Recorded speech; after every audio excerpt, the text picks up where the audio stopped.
मैंने यहाँ पे अपनी एनवायरनमेंट का क्वेश्चन सॉल्व करने के लिए हिस्ट्री की नॉलेज यूज की थी। अगर आपको ये स्ट्रेटेजी पता होती तो 2023 में भी आपका ओरेंगुटेन वाला क्वेश्चन आराम से सॉल्व हो जाता। फिर भी लोगों से नहीं हुआ था, लोग बोल रहे थे डी आंसर नहीं होगा, सी आंसर होगा। कंप्लीट नोट्स PYQ वगैरह के ये भी अवेलेबल है टेलीग्राम चैनल पे। कितने अटेम्प्ट आपको करने हैं इसका एक सिंपल फॉर्मूला होता है कि आप पिछले 3 साल की कट ऑफ लीजिए। मैंने 72 क्वेश्चंस अटेम्प्ट किए थे जिसमें से 59 करेक्ट थे और 13 क्वेश्चंस रॉन्ग थे। ये एक सिंगल पेज है जिसमें कि मेरे 5 के 5 करेक्ट आंसर्स हैं। ऐसे बहुत सारे पेजेस हैं।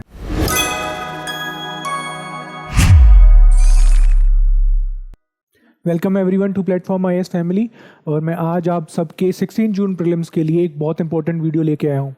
बिलीव मी, आप अब तक बहुत पढ़ चुके हैं, अब टाइम है एग्जीक्यूशन का।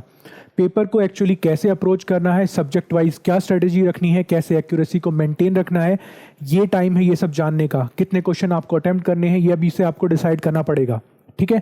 इसके लिए मैंने एक इनोवेटिव तरीका यूज़ किया है कि मैं अपना जो एक्चुअल एग्ज़ाम था, एक्चुअल जो क्वेश्चन पेपर था UPSC का, और मैंने क्या क्या सब्जेक्ट वाइज उसमें स्ट्रेटेजी यूज़ की थी वो मैं सारी की सारी आपको बताऊंगा। बट उससे पहले मैं बता देता हूं कि मेरी खुद के मार्क्स कितने थे।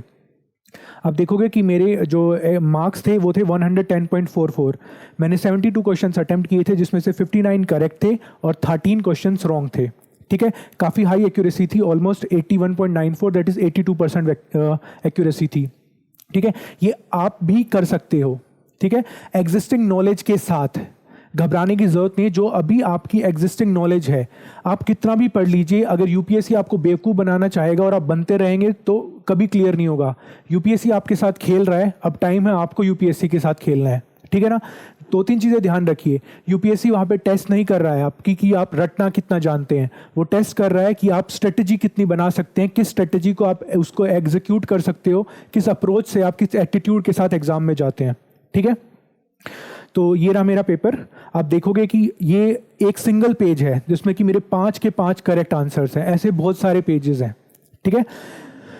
मैं पहले स्टार्ट करूंगा एनवायरनमेंट की अपनी स्ट्रेटजी के साथ, उसके बाद मैं जाऊंगा हिस्ट्री पे, फिर जाऊंगा साइंस एंड टेक पे, फिर इकोनॉमी पे, फिर पॉलिटी पे और फिर ज्योग्राफी पे। कंप्लीट स्ट्रेटजी मैं आपको बताऊंगा, इंप्लीमेंट करके आपको दिखाऊंगा कि कैसे क्वेश्चंस में इंप्लीमेंट की थी, और आपको खुद भी बोलूंगा कि आप इसमें इंप्लीमेंट करके देखना, आपको वो क्वेश्चन सॉल्व हो जाएंगे। अब सबसे पहले स्टार्ट करते हैं एनवायरनमेंट से। एनवायरनमेंट में मेरी जो स्ट्रेटजी थी उसको आप समझिए, वो थी कॉन्फ्लेशन, एक्सट्रापोलेशन और विजुअल एड। मैं एक एक करके आपको समझाऊंगा और उसका एग्जांपल भी दूंगा। कॉन्फ्लेशन का मतलब होता है कभी भी अपनी नॉलेज को उसी सब्जेक्ट या उसी क्वेश्चन तक सीमित मत रखो, ठीक है ना। जितना भी आपने अभी तक सीखा है उसको इंप्लीमेंट करने की कोशिश करो। ये क्वेश्चन था कल्टिवेटर्स ऑफ फंजाई इनमें से कौन से ऑर्गेनिजम्स होते हैं, ठीक है। मैंने इसमें सिंपल ये सोचा कि कल्टीवेटर्स की बात कर रहा है, फार्मर्स की बात कर रहा है। फार्मर्स, कोई भी स्पीशीज तभी बनती है जब उसे बहुत सारे लोग फीड करने होते हैं। जैसे नियोलिथिक पीरियड में ह्यूमंस फार्मर बने थे क्योंकि वो सेटल्ड लाइफ जीने लगे थे। इनमें से सिर्फ एक ही स्पीशीज है आंट जो कि कॉलोनीज में रहती है, बाकी कॉकरोच, क्रैब, स्पाइडर अकेले रहते हैं या फिर एक वांडरिंग लाइफस्टाइल जीते हैं, ठीक है। तो मैंने यहाँ पे अपनी एनवायरनमेंट का क्वेश्चन सॉल्व करने के लिए हिस्ट्री की नॉलेज यूज की थी। तो इस बात को समझिए, UPSC आपसे एक्सपेक्ट नहीं कर रहा है कि आपको पता हो कि लीफ कटर आंट वो स्पीशीज है जो फंजाई को कल्टिवेट करती है, नहीं। वो ये एक्सपेक्ट कर रहा है कि आप इसको सॉल्व कर पाए क्वेश्चन को, अपना दिमाग लगा के, अपना काम एंड कूल मेंटेन करके। वहां पे कॉन्फ्लेशन स्ट्रेटेजी यही होती है।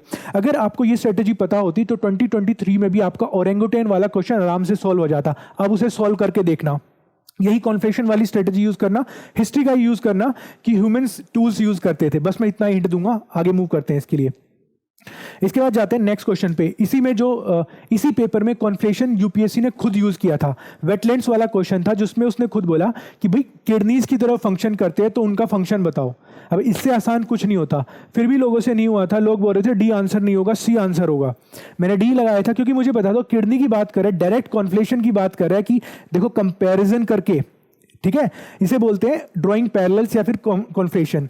उसने खुद ही कंपैरिजन किया, कहाँ किडनी और कहाँ वेटलैंड्स। किडनीज क्या करती है, फिल्ट्रेशन करती है। मैंने सीधा डी माना, आंसर आ गया। मैंने आपको 3 एग्जांपल दे दिए, आंट वाला, किडनी वाला, ओरेंगुटेन वाला। बहुत सारे क्वेश्चन ऐसे और भी आएंगे अभी भी, ठीक है। अगर फिर भी आपको इश्यूज आते हैं तो देखो, मैंने इसके लिए ये नोट्स जो प्रिपेयर किए हैं, elephants, dolphin, crows, puffers, fish, beavers, octopus, sea otter, honey bees, squirrels, chimpanzees, African elephants की इनकी बिहेवियरल क्या होते हैं। इसके नोट्स आपको टेलीग्राम में मिल जाएंगे जिसका लिंक डिस्क्रिप्शन में दिया हुआ है। ठीक है, नेक्स्ट तरफ मूव करते हैं जो कि एक्स्ट्रापोलेशन। एक्स्ट्रापोलेशन के लिए एक्स्ट्रापोलेशन यूज आती है इन कॉम्प्लेक्स क्वेश्चन में, जैसे कि ये था पॉलीइथाइलिन टेरेप्थलेट का क्वेश्चन और ये था WHO एयर क्वालिटी गाइडलाइंस का। एक्स्ट्रापोलेशन बहुत सिंपल स्ट्रेटेजी है। यूपीएससी आपको बहुत बड़े बड़े स्टेटमेंट देगा पर आपके ऑप्शन में ही आंसर छिपा देगा। आप इसमें देखोगे पॉलीइथाइलिन टेरेप्थलेट, अगर आप इस वर्ड को एक बार ध्यान से पढ़ लेते तो आपको पता चल जाता ये पेट बोटल्स की बात कर रहा है।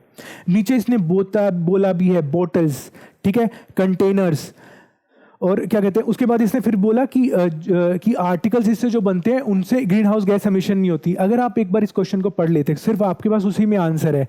पेट बोटल्स आपने खुद जलती हुई देखी हैं, कभी जलाई भी होगी बचपन में, आपने देखा होगा कि पेट बोटल्स जब जलती हैं तो उसमें से बड़ी ब्लैक फ्यूम्स निकलती है ना। तो वो फ्यूम्स निकलती हैं तो क्या उसमें ग्रीन हाउस गैसेज नहीं होंगी, डाइऑक्सिन्स होते हैं उसमें, बहुत सारे फुरान्स होते हैं। ठीक है, इसको एलिमिनेट करने के बाद आराम से आपको पता चल जाएगा कि ना ही ये रिसाइक्लेबल होती है, मतलब रिसाइक्लेबल इन बायोडिग्रेडेबल नहीं होती है। बायोडिग्रेडेबल खैर इसमें पूछा नहीं था। Can be recycled into other products, ये दूसरी चीज है। बायोडिग्रेडेबल नहीं होती, मुझे लगा ये वो वाला क्वेश्चन है। ठीक है, दूसरा है containers made of it can be used to store any alcoholic beverage. एक बार आपको पता चल गया कि ये पेट बोटल्स की बात कर रहा है तो आपको पता है कि हम हमेशा बोलते हैं कि पेट बोटल्स का कम यूज करो, इनमें से माइक्रोप्लास्टिक्स या फिर इनसे केमिकल रिएक्शंस होने के बड़े चांसेस होते हैं। ठीक है, ये आपका क्वेश्चन सोल्व आ जाएगा। उसके बाद मैं बात करता हूँ एक्स्ट्रापोलेशन आप यहाँ पे कैसे यूज कर सकते थे। WHO एयर क्वालिटी गाइडलाइंस में इसमें यह बोलता है कि PM10 can enter the blood stream. PM10 मतलब कि size of the particle, 10 size signify करता है। मैंने उस टाइम पे ये सोचा है, एक पहले ऑप्शन में PM2.5 की भी बात की थी। मैंने सोचा कि ब्लड स्ट्रीम में एंटर करना बहुत ही एक्सट्रीम एक्टिविटी है, अगर एंटर करेगा तो 2.5 करेगा, 10 एंटर नहीं करेगा, क्योंकि 10 एंटर करेगा तो 2.5 तो फिर सेल्स में एंटर कर जाएगा। तो मैंने उसी से समझ लिया कि यहाँ पे 2.5 इसने 10 दो ऑप्शन दिए हैं तो 10 एंटर नहीं कर सकता। मेरा क्वेश्चन इसी से और में सोल्व हो गया था और बाकी जो भी थोड़ी बहुत नॉलेज थी उससे क्लियर हो गया था। ठीक है, कॉन्फ्लेशन एक्स्ट्रापोलेशन आपके मैक्सिमम क्वेश्चन आपके लिए सॉल्व कर देगा। प्लीज ट्राई टू अंडरस्टैंड, यहाँ पे मैंने मिनिमम नॉलेज यूज की है, जस्ट लॉजिक यूज किया है। उसके बाद मैं नेक्स्ट आता हूं जहां पे आपको थोड़ा सा विजुअल एड की जरूरत पड़ेगी, जो तो मेरी तीसरी स्ट्रेटेजी थी। उसमें भी ज़्यादा टाइम नहीं लगेगा, आपको मैं नोट्स प्रोवाइड कर दूंगा, आप उनसे देखेंगे, वो आपका विजुअल एड वाला काम आपका कंप्लीट हो जाएगा। विजुअल एड की जब मैं बात करता हूं तो यूपीएससी क्या करता है, Himalayan musk, lion tail macaque, इन सबको बार बार सांबर डियर रिपीट करता है, आपने देखा भी होगा। बट आपने देखा होगा, क्वेश्चन देखा है, पर आपने उन जानवरों की कभी शक्लें भी नहीं देखी होती या फिर पता नहीं होता कहाँ मिलते हैं। जैसे गोल्डन महाशीर का क्वेश्चन 2022 में पूछा, लेकिन मैंने पहले ही तैयार कर लिया था, मैंने ब्लू फिन्ड महाशीर पहले ही देख ली थी क्योंकि पहले आ चुकी थी 2018 या 2019 में। ठीक है, मुझे सिंपल पता चल गया कि भाई इनमें से ये बर्ड नहीं है। ठीक है, इसी तरह ये मैनेटीज आपको पता नहीं चलेगा क्या होता है, देओलाली मिनोव आपको पता नहीं चलेगा क्या होता है। ठीक है, स्वैम्प डियर ये को देखो यहाँ पे, ये अगर इसने हंगुल बोल दिया तो आपको पता नहीं चलेगा क्या होता है, गोर बोल दिया तो आपको पता नहीं चलेगा क्या होता है। ठीक है, ब्लैक बक तो चलो पता चल जाएगा, लाइन टेल मकैक का आपको वेस्टर्न घाट्स का आराम से पता चल जाएगा। यहाँ पे एंडेंजर्ड वगैरह अगर वो पूछता है तो ये आपके लिए अवेलेबल है नोट्स, आप डाउनलोड कर सकते हैं। देखो सारे के सारे एनिमल्स, गुड़खर, इंडियन वाइल्ड लाइफ, एक बार आपको पता चल गया कि गुड़खर क्या होता है, एक गधा होता है एक तरह से। ठीक है, आपको पता चल गया चीतल क्या होता है, एक डियर होता है। फ्लाइंग फोक्स क्या होता है, एक बैट होता है। ठीक है, ये आपको बस देखने की जरूरत है। हेजहॉग, मार्मोट, पेंगुलिन आपके लिए कितना आसान हो जाता है अगर आपने एक बार देख लिया होता तो ये मैंने आपको सबको सारे दिखा दिए हैं, वैसे आपको नोट्स ये आप एक्सेस कर सकते हैं, आपको पता चल जाएगा। नेक्स्ट स्ट्रेटेजी में मूव करते हैं हम हिस्ट्री की, जो सबके लिए बहुत डिफिकल्ट होता है। इसमें मेरी स्ट्रेटेजी थी, एक तो रेप्टिलियन माइंड मैं इसमें यूज करता था। रेप्टिलियन माइंड मतलब कि मैं इसमें ज़्यादा रिस्क नहीं लेता था, जो मेरे को नहीं पता था मैं उसमें, मतलब बाद में आप कुछ भी बोल दो कि भाई मैं तो, मेरे को पता था फनम क्या होता है या फिर मेरे को पता था युगा वशिष्ठा किसके ट्रांसलेट हुआ था, नहीं, वो देख के कुछ भी बोलने का मतलब नहीं होता। मैं वो स्ट्रेटेजी डिस्कस करने आया जो मुझे वहाँ पे पता था और जो मेरे को मैं अपने दिमाग लगा के वहाँ पे कर पाया।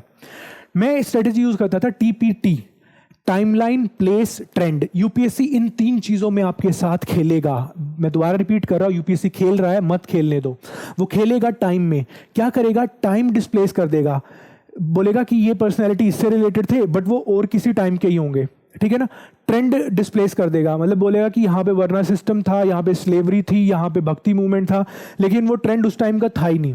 ठीक है। तीसरी चीज़ वो प्लेस की बात करते हैं। प्लेसेस थोड़ा डिफिकल्ट होता है, आपको पता होना चाहिए, लेकिन यहाँ भी आप कॉन्फ्लेशन यूज कर सकते हो। एरागुडी धोली आपको पता है, कालिंगा वार, एरागुडी अगर आपको करना है, देखो आंध्र प्रदेश इसने दिया है, एरागुडी, कोंडा, पापीकोंडा, ये सब वर्ड जो हैं, ये जो है तेलुगु वर्ड्स हैं, इनको आपको थोड़ा थोड़ा एटिमोलॉजी के हिसाब से आपको हो जाएगा प्लेसेस वाला। ये वाला ठीक हो गया था। अब यहाँ पे मेरा टाइमलाइन जन वाला था, मेरा क्वेश्चन गलत हो गया, मैं नहीं कर पाया, मुझे लगा एक ही पेयर मैच्ड है, ओनली 2 पेयर मैच सही थे। अब मैं आपको दिखाता हूँ ट्रेंड वाला जो था कि कैसे यूज़ करना है, और मैं इसको मॉडर्न हिस्ट्री में भी दिखाऊंगा जहाँ पे फुली इंप्लीमेंट होता है। एंशिएंट और मिडिवल में थोड़ा डिफिकल्ट होता है, 2022 का पेपर वैसे भी बहुत मुश्किल था। अब देखो रामानुज की बात करनी है आपको, बाकी सब इंफॉर्मेशन यूजलेस है। रामानुज की बात करें, आपको पता है वो भक्ति सेंट थे, तो devotion best means of salvation was devotion, ये करेक्ट आंसर सिर्फ यही हो सकता है। मेडिटेशन नहीं हो सकता, मेडिटेशन रिलेटेड नहीं है भक्ति से रिलेटेड, लेकिन रामानुज से रिलेटेड नहीं है।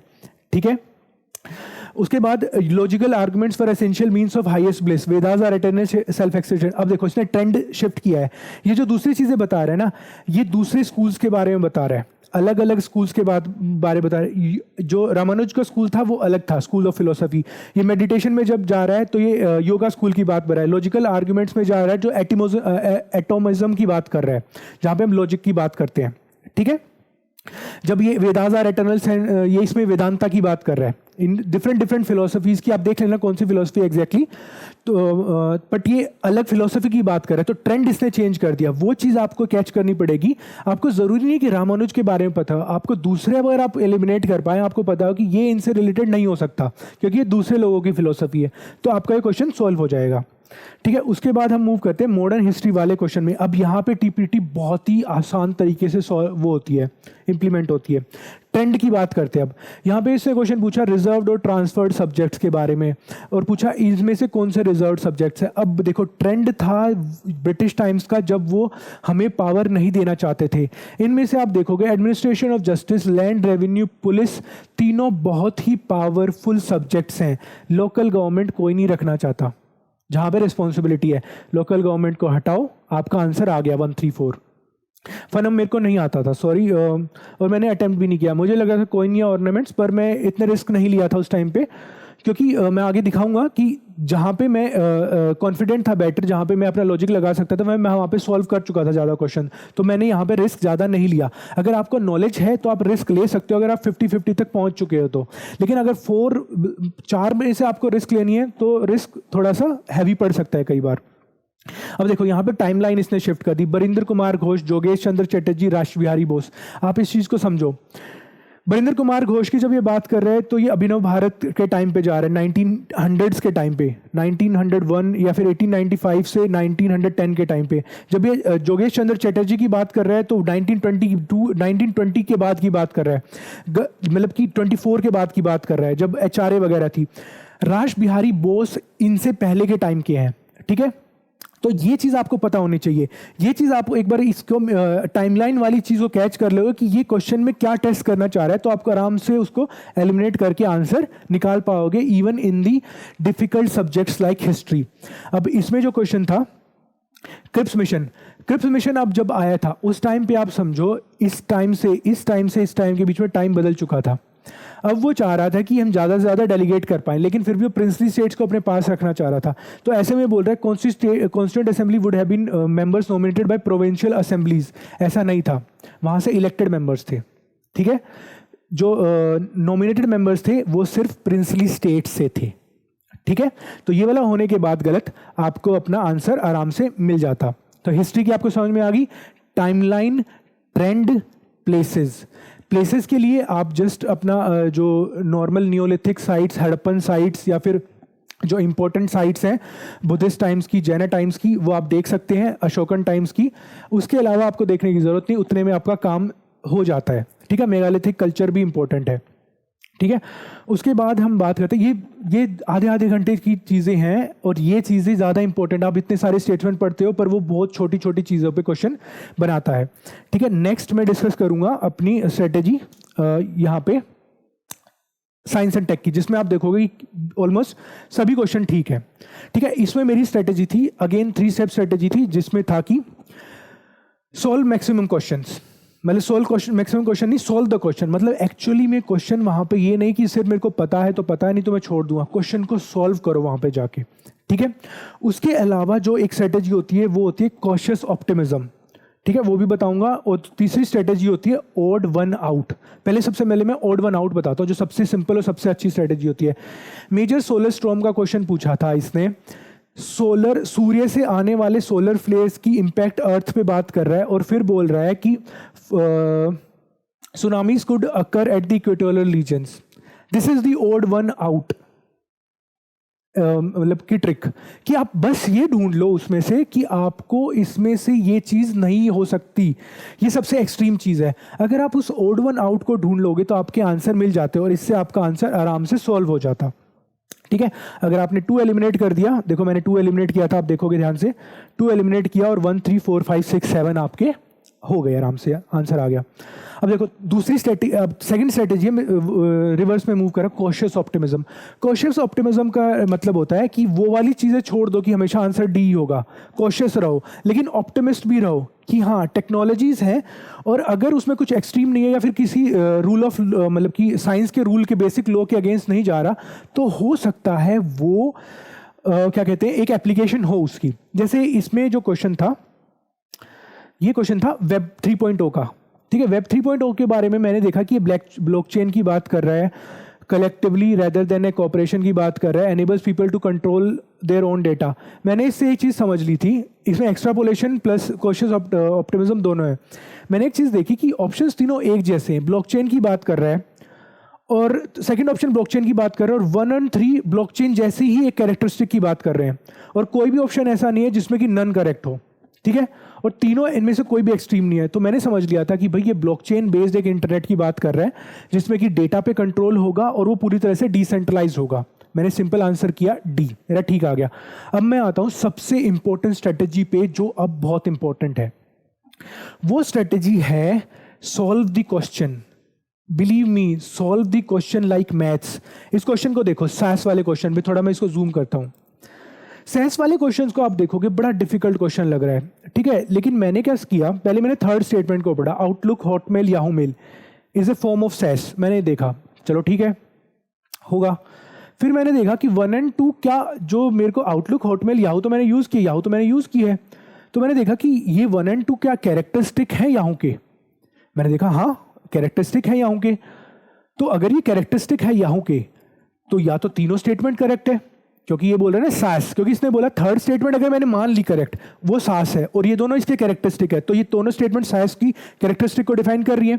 उसके बाद मेरे पास ये आया कि हो सकता है कि ये सिर्फ 1 और 2 करेक्ट हो, कि ये दोनों सास ही ना हो, और ये जो कैरेक्टरिस्टिक है ये और किसी अलग तरह की एप्लीकेशन के ऊपर। मैंने सोचा कि यार ये बहुत ही जनरल एप्लीकेशन है, इनके अलावा ऐसी कोई अलग, क्योंकि आउटलुक हॉटमेल ये याहू मेल इन्होंने जो बताया है ये चीज़ें बहुत ही जनरल चीज़ें, मतलब जनरल एप्लीकेशंस है, और इन जैसी कोई ऐसी एप्लीकेशन नहीं होगी जिसके कैरेक्टरिस्टिक ये सेम होंगे। तो मैंने थर्ड स्टेटमेंट पढ़ के 1 और 2 का एनालाइज किया, और फिर फाइनली अपने आंसर पे रीच किया असर्शन एंड रीजन के साथ।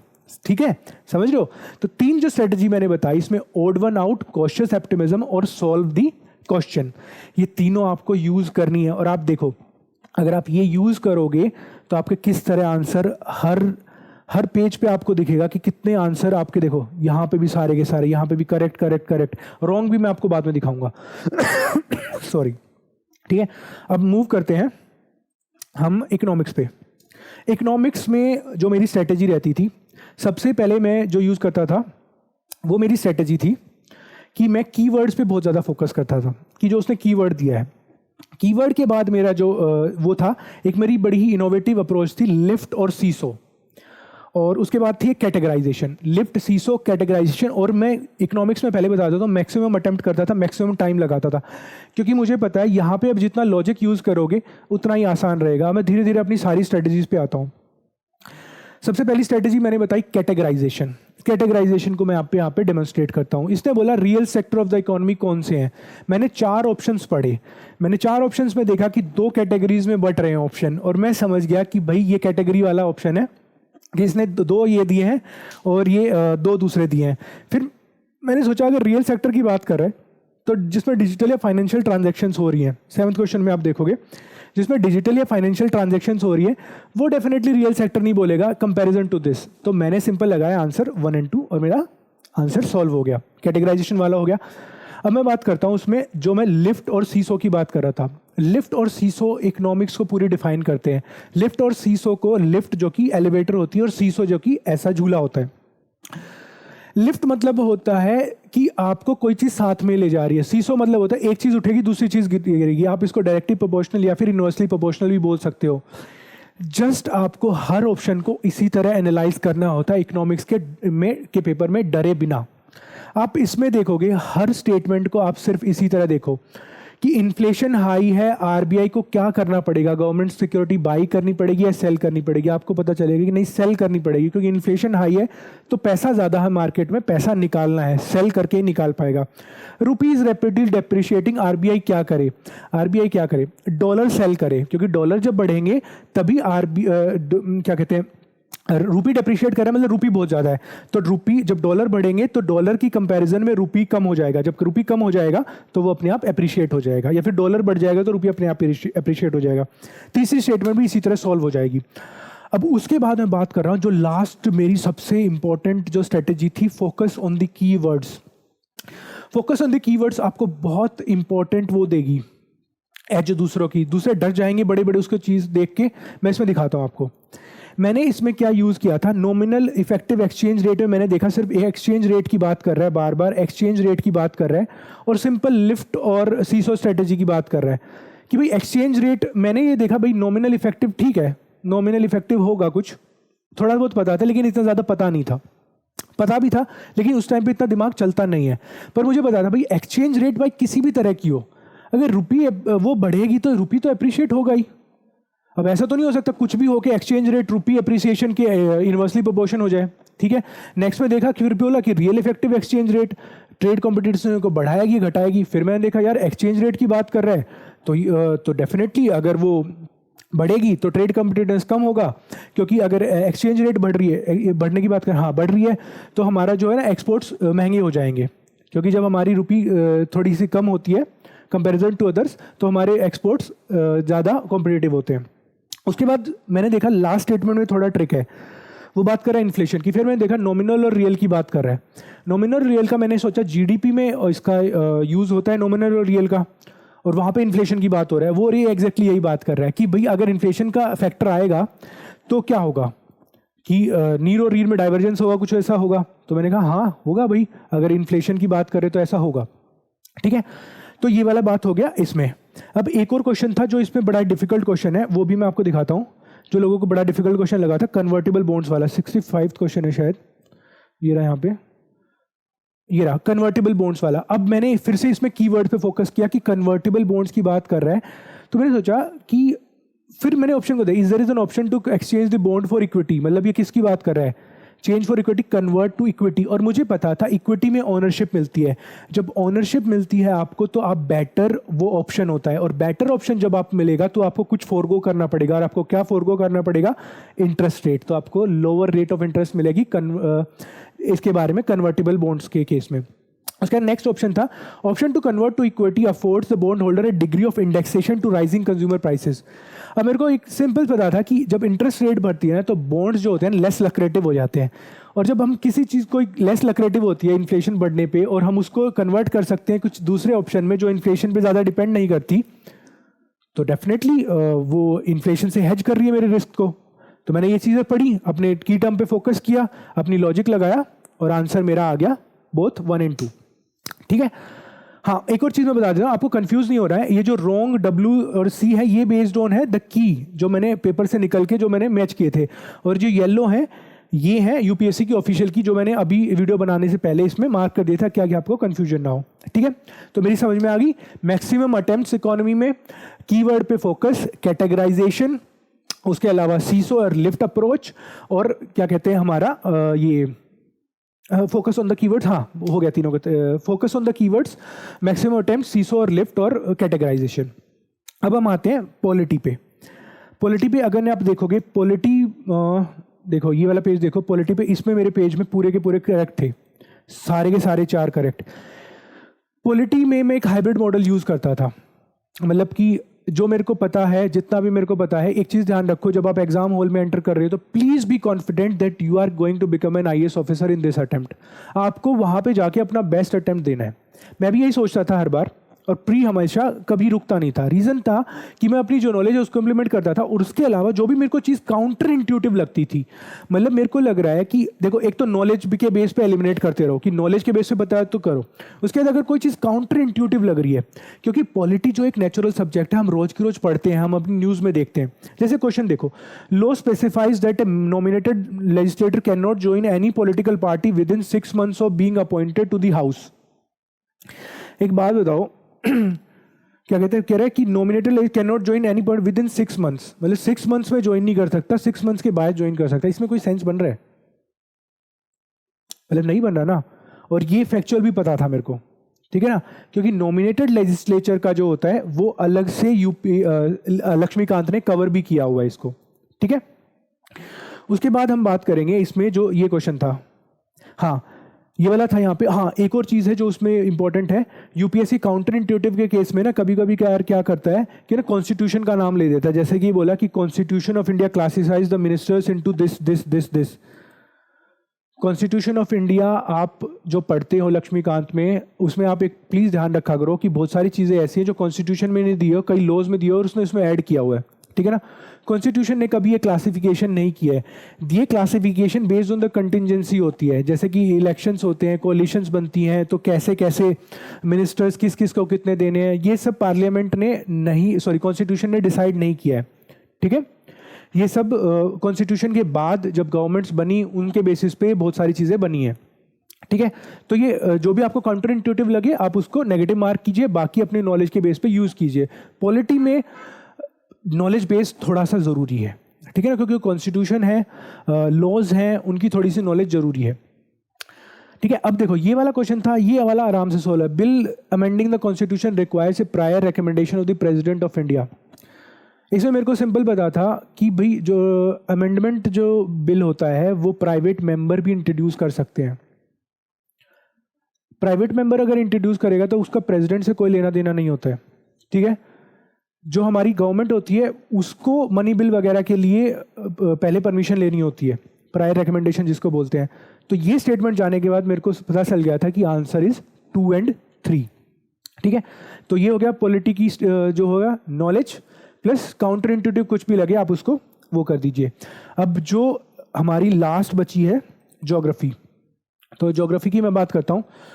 अब ज्योग्राफी का देखो मैं आपको दिखाता हूँ। ज्योग्राफी ये देखो, ये 2 पेजेस हैं जिसमें कि 1 2 3 4 5 6 7 8 9 10 क्वेश्चन हैं।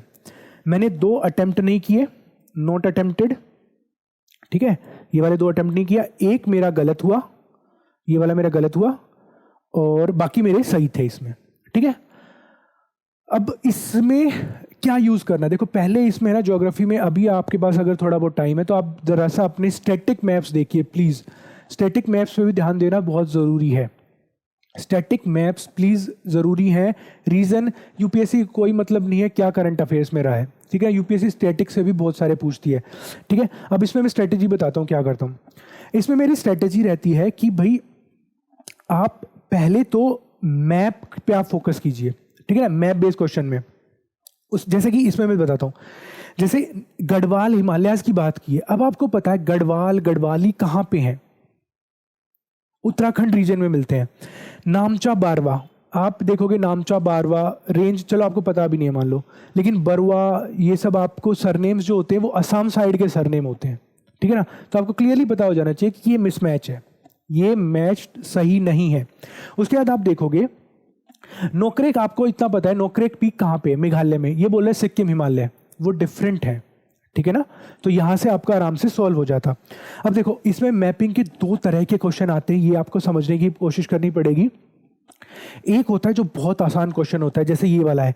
यूपीएससी क्या करता है, आपको इतना बड़ा क्वेश्चन बना के देगा, इतने सारे ऑप्शन दे देगा, लेकिन उसमें से एक ऑप्शन इतना वीक होगा जो आप क्वेश्चन को अगर एक बार ध्यान से पढ़ोगे ना तो आपको सोल्व हो जाएगा। आप इसमें देखोगे अज़रबैजान कहाँ पर, कैस्पियन सी के पास, और किर्गिस्तान, तजिकिस्तान, तुर्कमेनिस्तान, उज़्बेकिस्तान वो उसके उस तरफ, और ये सब कुछ इसके इस तरफ है।